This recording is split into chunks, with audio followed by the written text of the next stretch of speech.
மதுரை ராமராயர் மண்டகப்படியில் எழுந்தருளிய கள்ளழகருக்கு தீர்த்தவாரி நடைபெற்று வருகிறது. அதனை காணலாம்.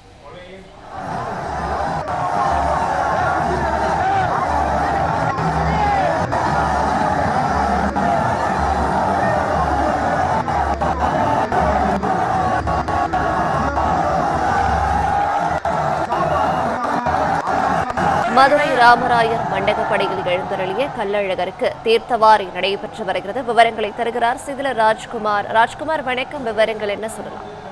வணக்கம். மதுரை சித்திரை திருவிழாவில் ராமராயர் மண்டகப்படியில் எழுந்தருளிய கள்ளழகருக்கு தற்போது தீர்த்தவாரி என்னும் நிகழ்வு நடைபெற்று வருகிறது.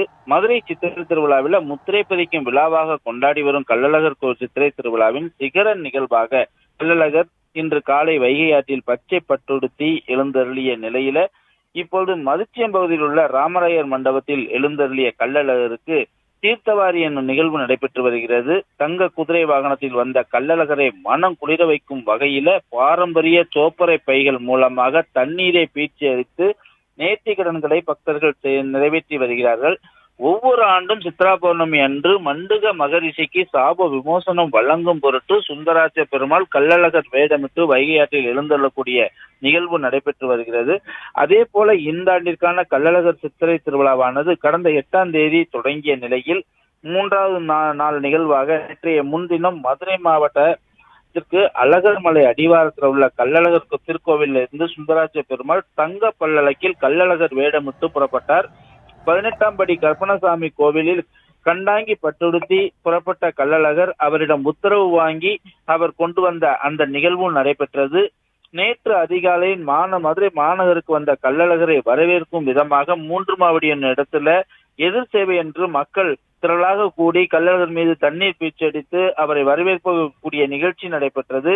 அதனைத் தொடர்ந்து புதூர், ஆத்திக்குளம், சொக்கிக்குளம், தல்லாக்குளம் உள்ளிட்ட பகுதிகளில் அமைக்கப்பட்டிருந்த மண்டகப்படிகளில் எழுந்தருளிய அந்த கள்ளழகரை திரளான பக்தர்களும் கையில் சர்க்கரை தீபம் ஏந்தி கள்ளழகரை வரவேற்று வந்தனர்.